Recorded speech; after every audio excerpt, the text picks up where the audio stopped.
with strikes has some neat little benefits to it, where just grappling does not allow. So the ability to strike people to cause them to turn, right, or open exposure is really what your cause and effect is what you're looking for, with the intent of grappling while striking, not grappling to strike. Does that make sense? Yes. So we are striking to grapple, not to grapple to strike.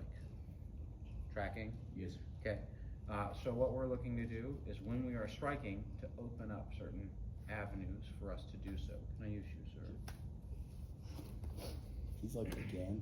No, we're roughly the same size as my Joseph. Supine.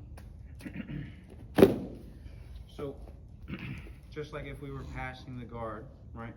We know that we are in the range of being kicked because we're here, right? If we take a step back and kick, right, as so, I can touch him, right? Can you touch me? So this is the added benefit of this, is I can touch him, and he can't really extend to touch me, right? However, for me to have meaningful contact, right, this bridge has to change, right? So when we're doing this, right, we're going to do the same style of passing, right, and we just have to be wary that his legs can always come up at us to kick us, right? So we have two avenues of basically addressing this. One, we go to the side, right, where now you see how when that happens, there is only one that can actually come out and touch me during this exchange, and we can move, right? Or, right, we basically pressure the hips forward, right, and that's probably the most common one you're going to see, right? You're going to basically time it, you're going to see people kick to open it up, right? And then they're just going to kind of step in, and they're going to get real, like, heavy hipped in. Does that make sense? All right. I don't really care about any of this, right? But this is just for your avenue of, like, we are standing, we're going to grapple, right, into a supine opponent. So how do we clear these legs? We can move, right, and then bridge, or we can just basically drive and pressure in, right? And then we just go into any kind of normal grappling that we would do. Does that make sense? Cool. All right, now that we've established the fact that we can get into a grappling exchange where we are both on the ground, right? The ability to strike, we are doing so to basically keep and open accesses, aka cause either rotation, right, or openings of this part of his body, right? So if I'm striking, right, what happened here? He opened up. Right, this part became far more easy for me to control. So you can literally sit here and go, right? Now I can go to the back, right? So what you're looking for are these moments, right? Here, cool. What am I doing? Causing more extension, getting more control. Are we understanding so far? Tracking? Cool. All right. Now, again, we're striking with grappling in mind. So if we're shelling up, we're causing emotion like this, we can still strike. What do you think he wants to do? He wants to guard up, right? How easy is this back take? I'm here.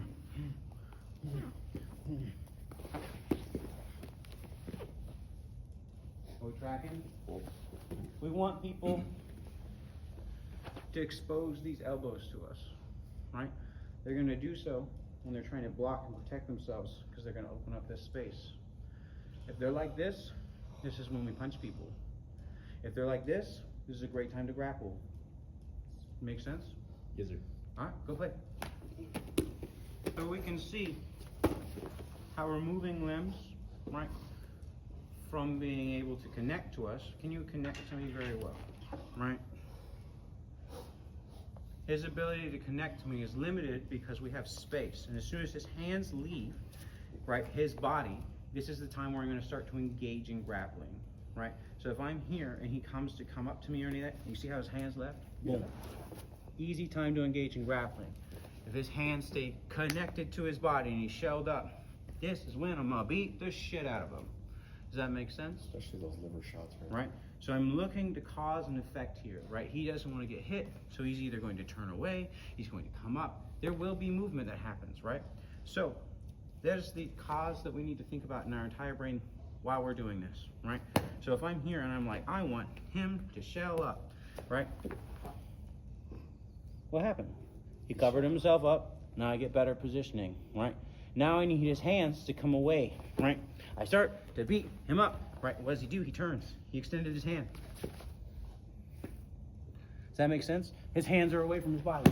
We're still grappling. His hands got close to his body. His hands got close to his body. He's having flashbacks of Tuesday right now.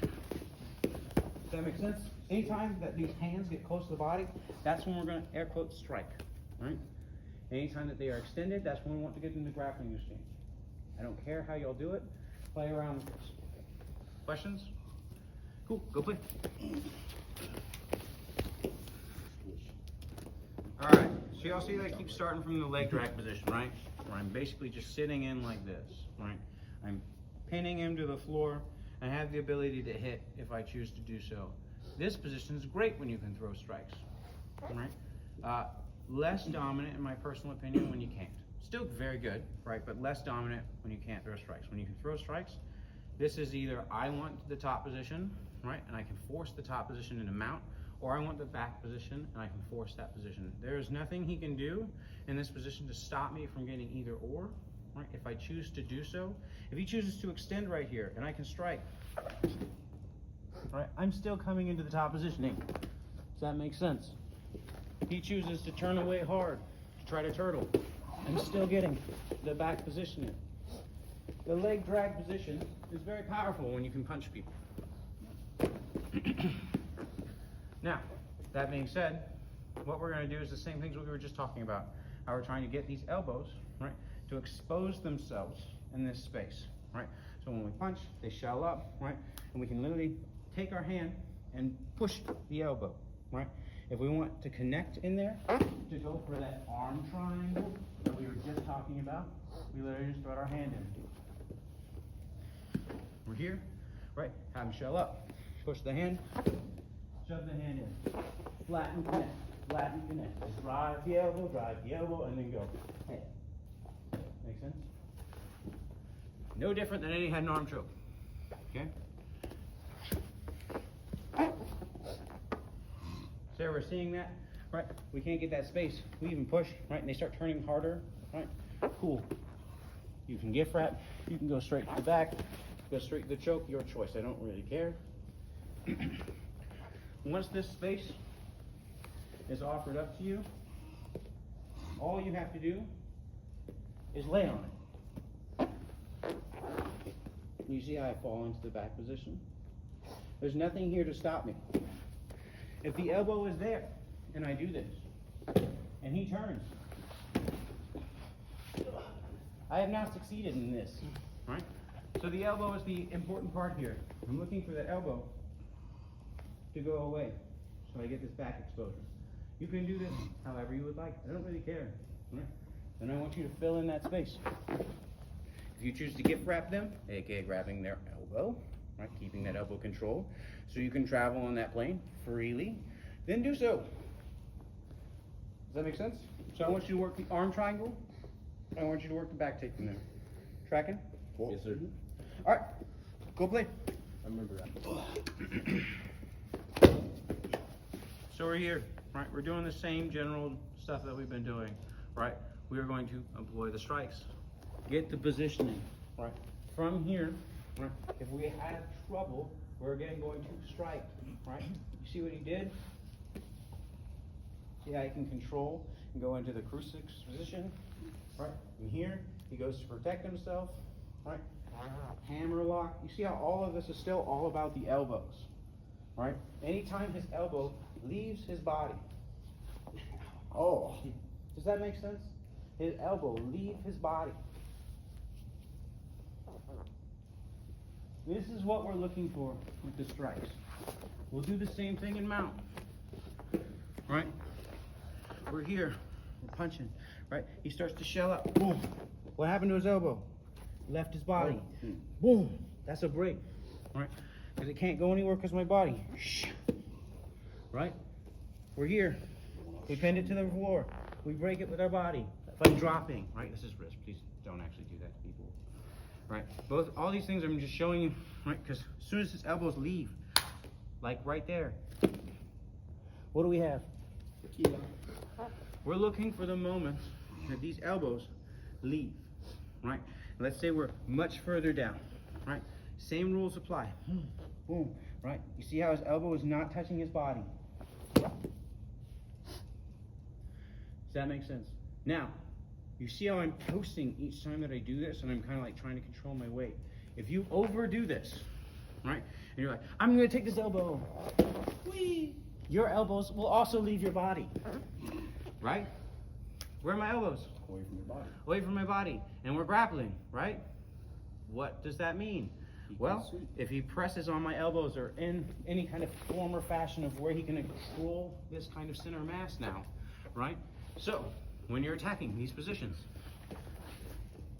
we're trying to make it where we leave the least amount of strength as possible, right? While still achieving the goal, right? So we're here, right? Get the effect, boom, right? We're here, we're getting the effect, right? But I'm not gonna extend like this. I'm gonna extend. Make sense? Now, boom. Oh, I'm so sorry. I thought we were gonna turn. Right. So he turns, boom. Easy catch. Right? Does that make sense? So we're here, staying tight, right? Just as we were punching, boom, right? We're gonna get him to extend those elbows. Once that elbow's extended, we can control it. Make sense? Okay. So, the things that I want you to look for, right, is anytime that someone's elbow flares up, we're going to attach to it with either our legs or our hands. Anyone tracking what I'm talking about? This means either crucifix, key locks, etc. Questions? Nothing? Specific enough? All right, let's do it. So we're in the leg drag positioning, right? We're gonna do almost everything exactly the same, except this time, we're not gonna look to attack the top body. We're gonna look to attack the lower body. Does that make sense? So, right, I'm here. I'm looking for that same kind of extension. I'm going to get that same type of elbow movement. You see how I have this space here? Oh. There's a submission right there if you really want, right? Because his hip can't rotate. But we're gonna go for something more secure. We're gonna start to insert our leg, boom, coming over, just like we would sit in saddle. Does that make sense? Now, if I choose, I can still also pull this human being and go in this fashion, right? I can get both submissions there, one being a head and arm choke, right? One being the leg. Does that make sense? So don't be afraid to go into positions that probably look a little wonky to you. So I'm gonna be here, but I'm gonna get that same kind of turn. I want that turn. That turn allows me to do this. This is where the power is. You see how I could drive all of my weight forward. You see how his knee wants to basically come to his chest, right?